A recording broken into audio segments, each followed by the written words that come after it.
warahmatullahi wabarakatuh.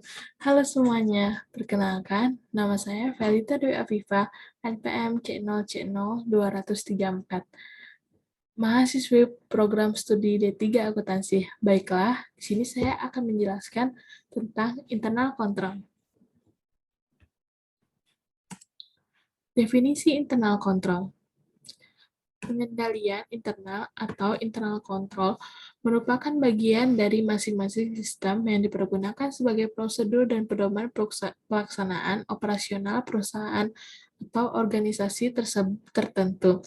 Di lingkungan perusahaan, pengendalian intern didefinisikan sebagai suatu proses yang diberlakukan oleh pimpinan atau dewan direksi dan manajemen secara keseluruhan dirancang untuk memberi suatu keyakinan akan tercapainya tujuan perusahaan. Sistem pengendalian internal merupakan tanggung jawab manajemen sebuah organisasi. Tanggung jawab manajemen meliputi pembuatan dan pemeliharaannya. Sistem pengendalian internal harus dibuat secara memadai. Artinya, harus sesuai dengan kebutuhan organisasinya. Internal control dalam SIA. Sistem informasi akuntansi sebagai sistem yang terbuka tidak bisa dijamin sebagai suatu sistem yang bebas dari kesalahan maupun kecurangan. Pengendalian intern yang baik merupakan cara bagi suatu sistem untuk melindungi diri dari tindakan-tindakan yang merugikan. Dalam arti sempit, pengendalian intern ini hanya dibatasi pada kegiatan pengecekan, penjumlahan, baik penjumlahan mendatar maupun penjumlahan menurun. Sistem pengendalian internal merupakan bagian yang tidak dipisahkan dari sistem informasi akuntansi.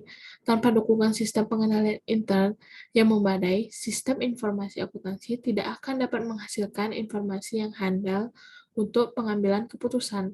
Sistem pengendalian intern yang diterapkan pada sistem informasi akuntansi sangat berguna untuk mencegah dan menjaga hal-hal yang tidak diinginkan. Sistem pengendalian intern juga dapat digunakan untuk mengecek kesalahan-kesalahan yang terjadi sehingga dapat dikoreksi.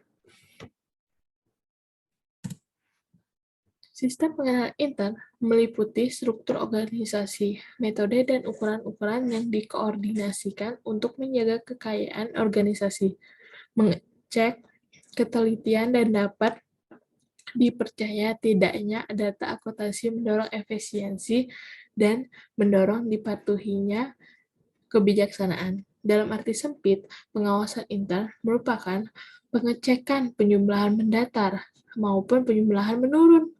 Dalam artian luas, pengawasan intern tidak hanya meliputi pekerjaan pengecekan, tetapi meliputi semua alat-alat yang digunakan manajemen untuk mengadakan pengawasan. Fungsi dari internal control. Apa sih fungsi dari internal control? Jadi ada 4 fungsi, yaitu yang pertama, melindungi harta organisasi dari tindakan dan keadaan yang merugikan. Misalnya, pencurian, kerugian, dan kerusakan. 2.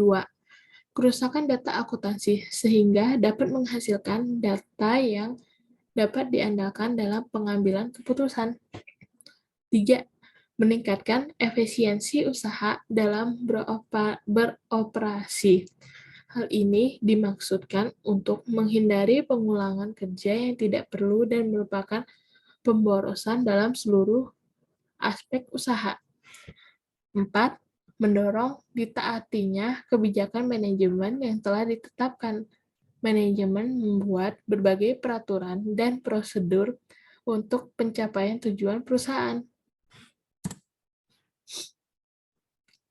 Nah, contoh dari internal control. Contohnya itu toko Belmart, atau dia itu minimarket daging. Pengendalian internalnya perputaran barangnya. Yang pertama, penentuan kebutuhan persediaan atau stoknya.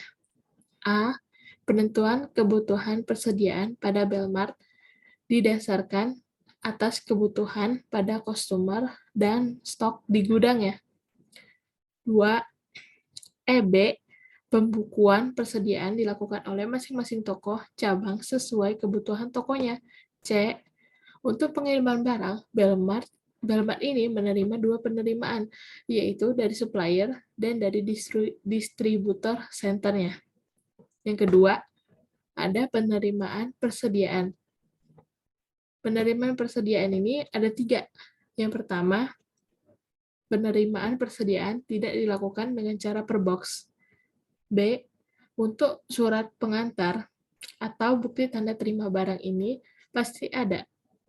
C. Jika saat penerimaan barang datang tanpa pengantar, pihak toko tidak bisa menerima barang tersebut. Yang ketiga,